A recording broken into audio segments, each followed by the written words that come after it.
안녕하세요. 3월 25일 KB 리서치 모닝미팅 시작하겠습니다. 먼저 전일 증시 동향입니다. 임정은 위원입니다. 안녕하세요. 시황팀 임정은입니다. 국내 증시 먼저 정리하겠습니다. 어제 국내 증시는 상호 관세 부과 시점이 열흘 앞으로 다가오면서 경계감이 부각된 가운데 혼조세가 연장됐습니다. 코스피는 반도체주 차익 실현 매물이 출회되면서 6거래일 만에 하락 전환한 반면 상대적 약세 흐름을 이어왔던 코스닥은 4거래일 만에 반등했습니다.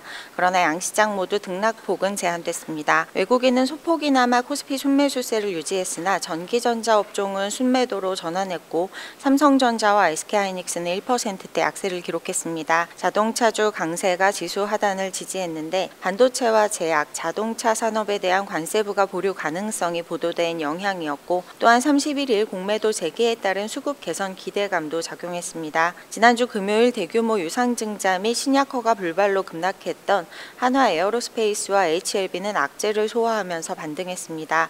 한화 에어로스페이스는 경영진의 자사주 매입 소식이 있었고 HLB는 신약 허가 제도전 의지에 저가 매수세가 유입됐습니다. 해외 증시입니다. 우려보다 유연해진 트럼프 관세 정책에 미증시가 일제히 상승했습니다. 최근 부진했던 기술주가 상승을 주도하면서 나스닥은 2%대 강세를 나타냈습니다. 반도체와 의약품, 자동차 등 일부 품목의 관세 유예 가능성이 보도되었고 트럼프는 일부 국가의 면제 가능성을 시사했습니다. 이에 위험선호 심리가 되살아나면서 테슬라가 11%대 급등했고 엔비디아와 아마존, 메타가 3%대 강세를 보이는 등 M7 전 종목이 상승했습니다. 한편 3월 S&P 글로벌 제조업 PMI는 위축 국면으로 전환했고 서비스업 지수는 개선세가 이어지면서 확장 국면을 유지했습니다. 미국 10년물 국채 금리는 유연한 관세 가능성과 지표 호조, 회사채 발행 물량 증가 등에 상승했고 달러는 3월 서비스업 지표 개선에 4거래일 연속 상승했습니다. 유가는 베네수엘라산 에너지 수입 국가에 25%의 관세를 부과한다는 소식에 1% 넘게 상승했습니다. 관전 포인트입니다. 트럼프 관세 유연성에 대한 기대감이 연장되면서 미증시가 급등했습니다. 다만 관세 불확실성이 남아있어 변동성은 이어질 전망입니다. 현대차그룹은 오는 2028년까지 210억 달러 규모의 대미 투자 계획을 발표했습니다. 상호 관세에 대한 대응책으로 관련주에 긍정적인 영향이 기대됩니다. 정치 불안과 달러원 환율 강세 흐름은 국내 증시의 부담 요인입니다. 어제 큰 폭으로 감소했던 외국인 매수세의 개선 여부에 주목해야겠습니다. 이상입니다. 네, 미국 증시는 우려보다 유연해진 트럼프 관세 정책에 힘입어서 일제히 상승을 했습니다. 특히나 이제 기술주가 상승을 주도하며 나스닥 2%의 상승세로 마감을 했습니다. 네, 다음은 코어 뷰 한번 살펴보겠습니다. 김상훈 의원입니다. 네, 안녕하세요. 자산 배분 자료 코어 뷰 말씀드리겠습니다.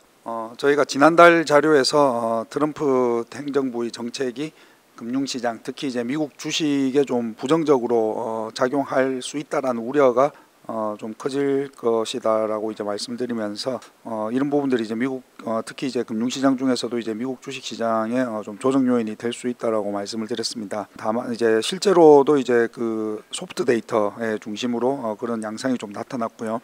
하지만은 이게 이제 실제로 경기를 크게 훼손하거나 그러니까 뭐 침체라든지 아니면은 일부에서 지금 이제 미니 스태그플레이션도 제기가 되었는데요. 그럴 가능성은 아닌 것으로 이제 저희는 좀 판단을 이제 했었습니다. 실제로 이제 그 미니 스태그플레이션이 되려면은 2022년처럼 이제 그 금리가 좀 크게 상승을 이제 해야 되는데요. 저희도 이제 트럼프 관세로 인한 인플레이션이 가장 큰 리스크로 좀 대비는 하고 있지만은 지금 금융시장 중에서도 최근에 이제 미국 금리 하락은 스태그플레이션을 뒷받침하지는 않고 있는 것으로 이제 판단을 하고 있습니다. 이러한 우려의 가장 큰 배경은 이제 1기 때와 이제 정책 순서가 다른 부분인데요. 1기 때는 이제 감세를 먼저 했죠. 예, 그리고 이제 관세로 진행이 되었습니다. 그러다 보니까 감세와 이제 규제 완화로 이때는 이제 미국 주식이 상승했고 그리고 1년 후에 관세 무역 분쟁으로는 다시 이제 미국 경제와 이제 주가가 하락을 했죠. 하지만 1기 때도 그렇게 이제 경제가 나빠지고 주식시장이 하락하니까 또 무역 협상으로 이제 정책을 바꿨습니다. 만약에 이제 그 실제 경제 하드 데이터와 주식시장이 굉장히 크게 하락한다면은 감세라든지 이런 부양책 기대도 형성될 전망입니다. 전일 그 시장에서도 4월부터 이제 시작되는 무역 관세에 대해서도 또 일부 좀 희망을 찾는 이제 그런 모습도 보였고요. 그리고 저희가 이제 그 기술적으로도 연간 수익률이 이제 그 2년 연속으로 상위 자산, 하위 자산이 계속되는 가능성은 이제 높지 않다라고 말씀을 드렸는데요. 이를 주식 시장에 이제 대입하면은 미국의 주식 시장이 이제 갭 메우기와도 같은 맥락이라고 할 수 있겠습니다. 그래서 그 저희가 미국 그 단기 선호도는 좀 낮춘 반면에 신흥 시장의 이제 선호도를 이제 높이면서 주식 자산군의 선호도를 선진과 신흥을 같은 수준으로 이제 조정을 합니다. 네, 자세한 내용들은 레포트 참고 부탁드립니다. 트럼프 정책이 금융시장, 특히 미국 주식에 부정적이거나 경기를 크게 훼손할 정도는 아닌 것으로 지난달에 저희들이 자료를 제시했었고, 실제로 미니 스태그 우려도 제기되고 있지만 금리의 적정한 하락은 이를 뒷받침하지는 않고 있는 상황이라 할 수가 있겠습니다. 한편 기술적으로도 연간 수익률 상하이 자산의 2년 연속 가능성은 높지 않다는 의견을 유지를 합니다. 즉 이는 미국과 미국 외 주식의 갭 메우기와도 같은 맥락인데요. 주식 자산군의 선호도를 선진국과 신흥국 동급으로 조정하도록 하겠습니다. 자세한 코어뷰 내용은 레포트를 첨부 부탁드리겠습니다. 다음은 글로벌 픽스트 인컴 해외 채권 주간 전략 살펴보겠습니다. 박준호 의원입니다. 네, 앞선 자료에서도 말씀드린 것처럼 스태그플레이션에 대한 이야기들이 계속 나오고 있습니다. 저희 채권 시장을 볼 때는 플레이션보다 스태그가 훨씬 더 중요한 팩터라고 생각을 하고 있습니다. 인플레이션보다는 성장률에 따라서 지금 금리가 움직인다는 뜻입니다. 우선 스태그플레이션 우려가 커지는 이유는 저는 정책 요인이라고 보는데 두 가지 정책이 중요합니다. 첫 번째는 관세 정책, 두 번째는 트럼프의 반이민 정책입니다. 두 정책 모두 단기적으로 인플레이션을 높이는 반면에 성장률을 끌어내리는 효과가 더 크고, 지금 채권 시장은 인플레이션이 높아지는 것보다 성장률을 깎아먹는 정책들에 더 집중을 하고 있습니다. 그래서 저는 이제 당분간 금리 하락 압력이 지속될 수 있다라고 보는 이유가, 사실 스태그플레이션이라고 하면 플레이션은 금리를 높이는 요인이고 스태그는 금리를 낮추는 정책이잖아요. 이 중에서 저는 이제 스태그가 훨씬 더 중요하다라고 본다라는 겁니다. 그렇게 보는 이유는 우선 트럼프의 정책, 이 관세하고 반이민 정책을 포함해서 전반적인 정책을 봤을 때 지금은 인플레이션보다 성장률을 둔화시키는 효과가 더 크다라고 보고 있고요. 시장의 반응이 굉장히 중요할 텐데, 이제 오른쪽 그림을 보시면 시장의 단기 기대 금리하고 단기 기대 인플레이션하고 10년물 장기 기대 인플레이션을 같이 보여주는 그림입니다. 보면 2015년 1월 트럼프 취임 이후로 보면 사실 장기 기대 인플레이션은 오히려 내려왔고요. 단기 기대 인플레이션만 많이 올라온 겁니다. 그래서 이 스태그플레이션이라고 하는 것은 굉장히 단기에 국한된 시기에서만 유효한 판단인 거고, 저는 중장기로 봤을 때는 오히려 기대 인플레이션 안정되고 있다라고 보고 있습니다. 그래서 이제 스태그플레이션이라고 하면 채권 시장이 판단하기 좀 어렵지만 저는 이 성장률에 조금 더 집중해서 판단하시는 것을 추천을 드리겠습니다. 이상입니다. 최근에 스태그플레이션 우려가 높아지고 있는데요. 그 원인은 트럼프의 관세와 이민 정책이라고 할 수가 있겠습니다. 특히 이제 금리는 성장률 및 인플레이션과 양의 관계를 갖는데요. 최근에 금리의 하락 압력은 지속될 것으로 전망이 됩니다. 먼저 트럼프의 정책은 인플레이션보다 성장률 둔화 효과가 더 강하고, 두 번째는 시장은 이를 이미 반영하기 시작했다는 점입니다. 따라서 스태그플레이션은 본질적으로 공급 충격 없이는 지속되기 어렵다는 그런 상황인데요.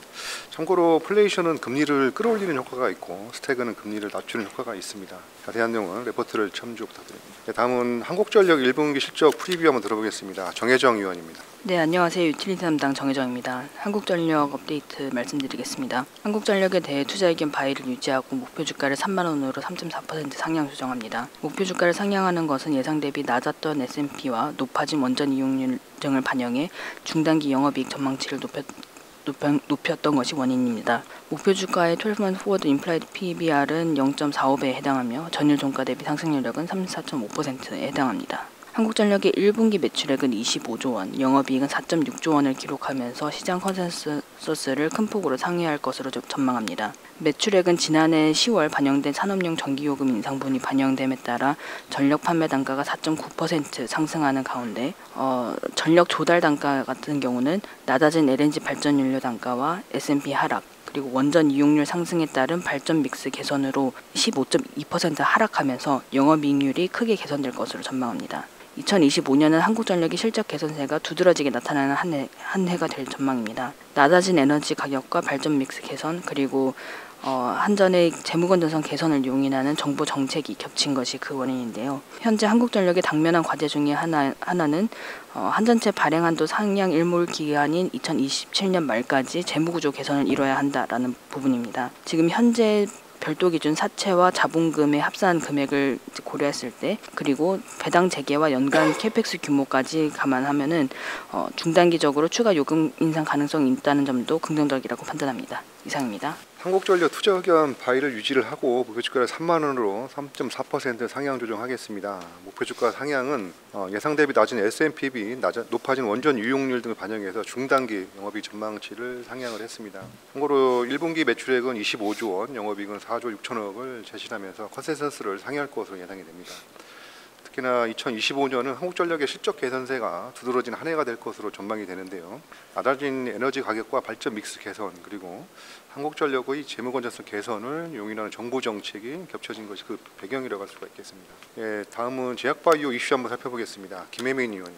안녕하십니까. 제약바이오 담당 김혜민 연구원입니다. 제약바이오 산업 코멘트 말씀드리겠습니다. 첫 번째 이슈는 빅파마의 움직임입니다. 미국 내 생산시설 R&D 투자 소식, 그리고 지속되는 중국향 투자입니다. 트럼프 2.0 행정부 집권 이후 이제 다국적 제약사들의 미국 생산시설 투자 소식이 증가하고 있습니다.